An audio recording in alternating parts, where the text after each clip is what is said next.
everyone.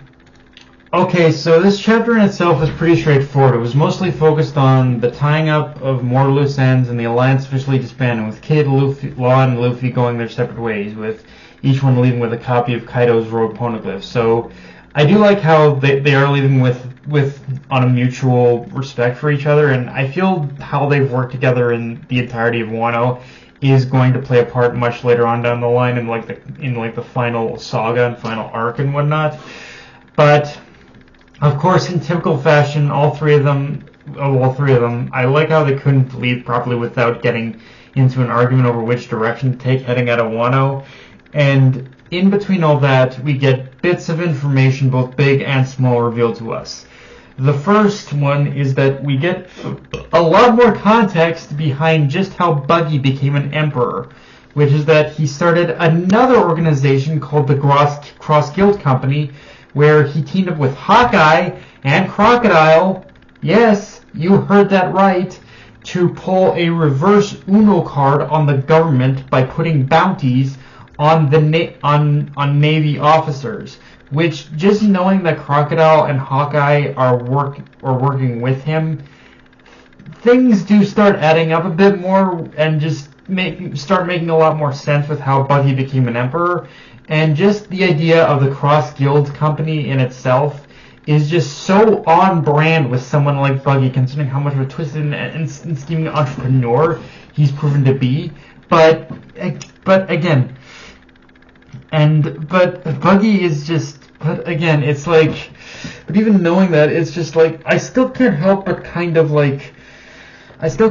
ask the question: how did he get Crocodile and Mihawk to work, like either with him or for him, whatever it is? Like, how did he get Crocodile and Mihawk like to team up with him? Like, this is like, and this isn't me hating on Buggy. I really appreciate just how much of an entrepreneur the man is, but Buggy is just one of those characters where when one question gets answered, 1,000 more unanswered ones just pop up. And I feel we never will get all the answers we seek when it comes to Buggy.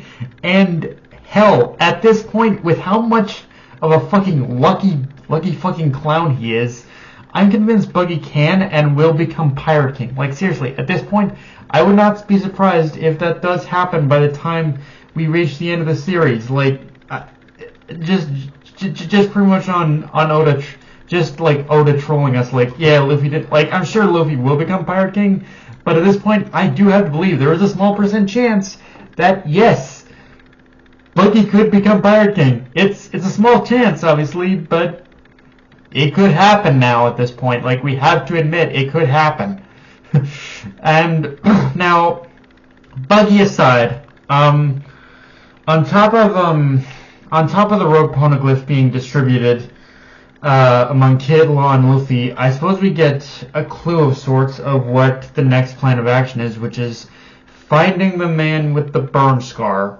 And the way the chapter transitioned into that conversation was a little awkward. It kind of felt like it just happened out of nowhere. But obviously, the thing to talk about is just that whole phrase in itself. Finding the man with the burn scar. Now, when reading that, there are only so few characters I can think of that exist in the world of One Piece that have a burn scar, but the first and foremost one that comes to my mind is Aokiji. I especially got this vibe with the way Robin reacts to the phrase, and if this is in fact the case, and it is a clue leading to the final rogue poneglyph, then that can only mean that Shanks probably does...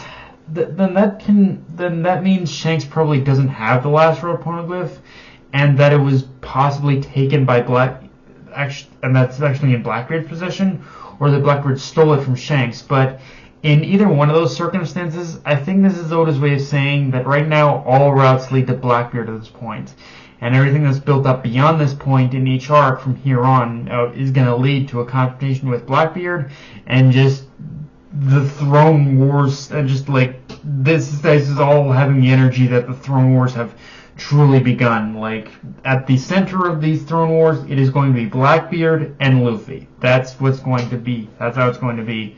Although the thing about if this is in fact if this clue is in fact pointing to Aokiji, and Aokiji is in fact an undercover agent member of SWORD, the way we believe him to be, then I imagine he won't be willing to help, or just hand over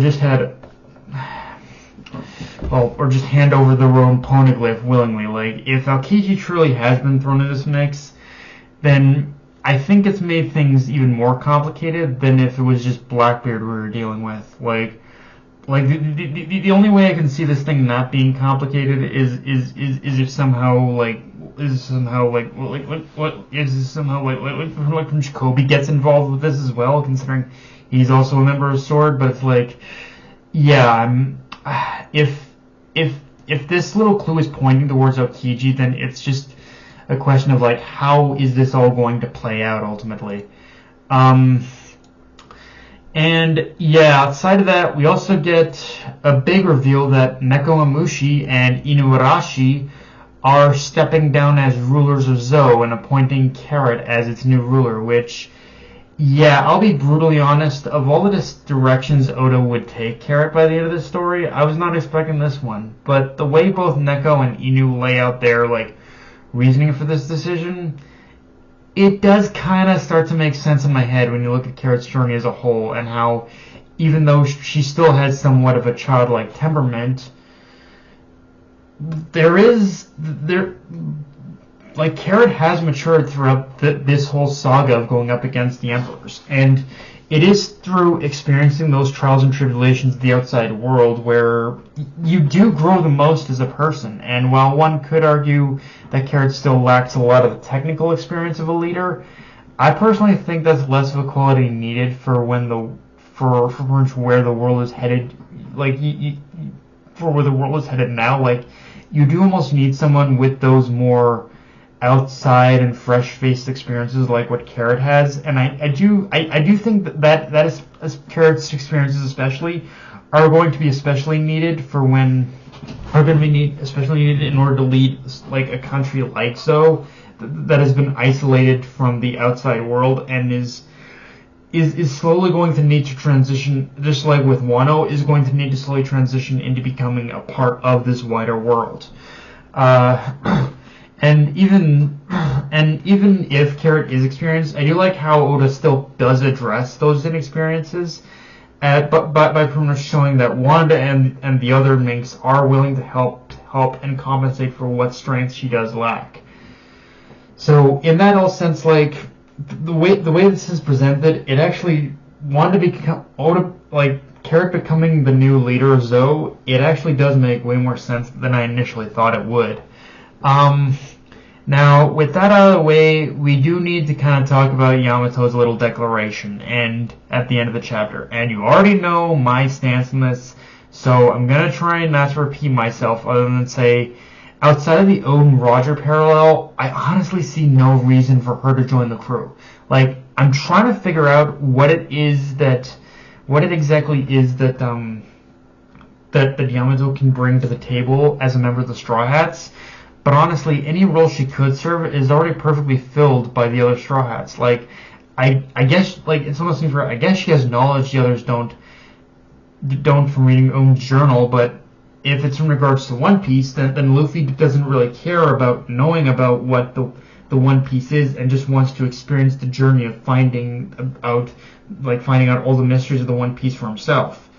What it is, and, like, especially in what it is.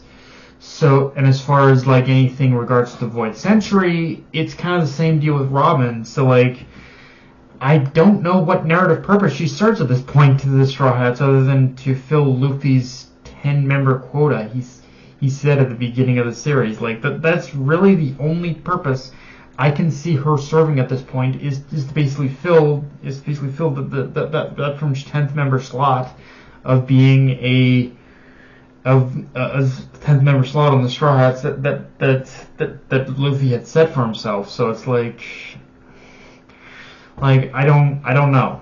Like, she just, to me, she just kind of feels like a non-factor, honestly. I don't hate Yamato. I do like her character, but it's just, again, it feels she serves much more of a purpose on Wano than as a Straw Hat. So it's like, I don't know. Like, I'm hoping this is just a gag that Oda's doing, and Yamato will inevitably stay on Wano, but I don't know. And yeah, obviously the other thing too is the